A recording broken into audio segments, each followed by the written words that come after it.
Hey, Thabreakmasta here. This is going to be my Oda Nobuna Yabou episode 7 review. This is an okay episode.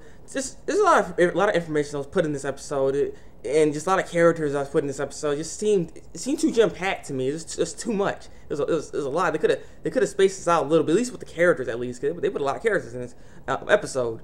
So yeah, but it's not a bad episode. It's not a bad episode.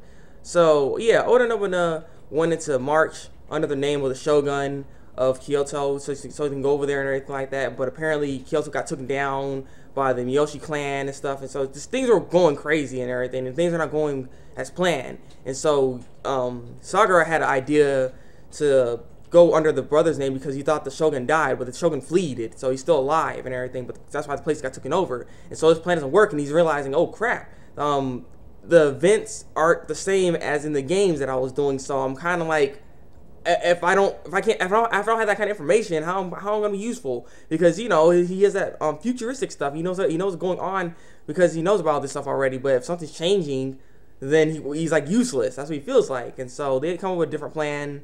And so they're gonna still go over there, but they need to take over certain areas because they can't just go into Kyoto anymore because, like I said, the place got taken over by the Miyoshi clan and all the other people too.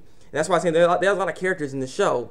So yeah, basically that was going on. We end up seeing Asai come back, and Asai wants to marry Oda Nobuna again. This time, instead of like coming by like, I'm the best, you marry me, or this is gonna happen, he's like, no, please marry me, please.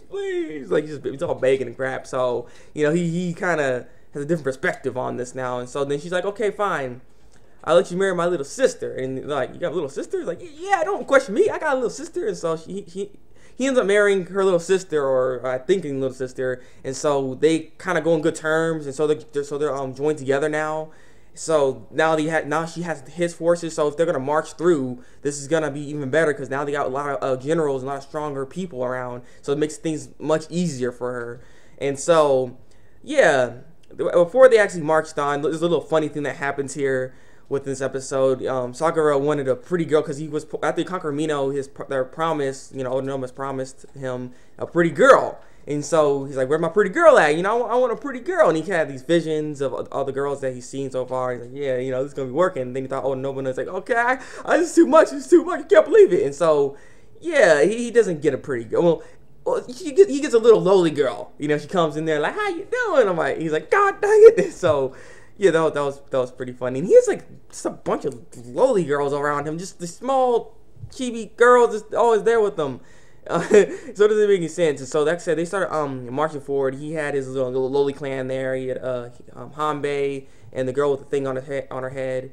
And so they're going over there. They end up running into this new girl, and her name, I might have to name some people because there's a lot of people, but his name is Ikio or something like that.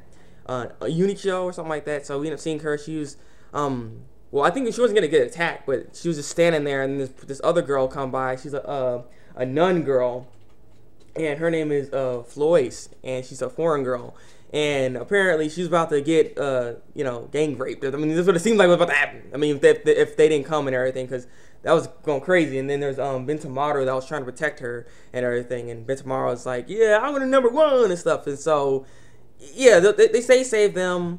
They want to get some information that's going on. We end up seeing, like I said, we end up seeing a bunch of these other characters that was there. The one I can note right now, say, is her name is Danjo, because she actually does something in this episode. She's kind of busty, kind of dark skinned character, and yeah, she ends up attacking Sakura and the rest of them, and talks to Unichio, and apparently I think Unichio is like this, it's just this girl I think she's a shogun or something. So she's an important character. That's all I can say. I got a little messed up with this, so fill out the cracks for me, because I'm sorry. So yeah, but she is like, I'll go back, don't worry about it. She ends up knocking those two out, the chibi girl and freaking Sakura, but they end up waking back up once she leaves, because she did some weird thing. It was weird. She's about to kill him too, but she's like, I'll go back, because I'm curious what importance, why she needs to go back over there anyways. And so yeah, basically, Sakura just spouts out to the girl or to all of them, that she's gonna, Oda Nobuna is gonna change the world, trying to make it peaceful and everything like that. Because Kyoto, I mean, the place was like really messed up because all this crap was going on. gang rape about to happen. The place just destroyed, looking, and so he just explained that if Oda Nobuna takes over and you know, unites the land, it's gonna be nice, it's gonna be perfect, it's gonna be nice, and it's gonna be peaceful. Basically, that's what they're saying. And so, you know, the girl likes that and everything, and that's when they say goodbye and everything like that, because she has to leave. And yeah, so he ends up talking to Oda Nobuna at the end, and just talking about how, you know, let's rule this world and make it peaceful, basically. So yeah, like I said, this is gonna be a kind of a crappy review. I don't know. So leave your comments below and tell me what you think of the episode. You know, like I said, help me out with this, because like I said, I was just like everywhere with this, because there's a lot of information that was put in this episode that, you know, not to mention a lot of don't care what's going on between them. But yeah, nonetheless, this has been my review of Oda Nobuna Yabou episode 7. Leave your comments below, tell me what you think of it. Like this review, dislike it. Subscribe to my channel if you want to see some more. Yeah, it's been the Thabreakmasta, and until then, break out.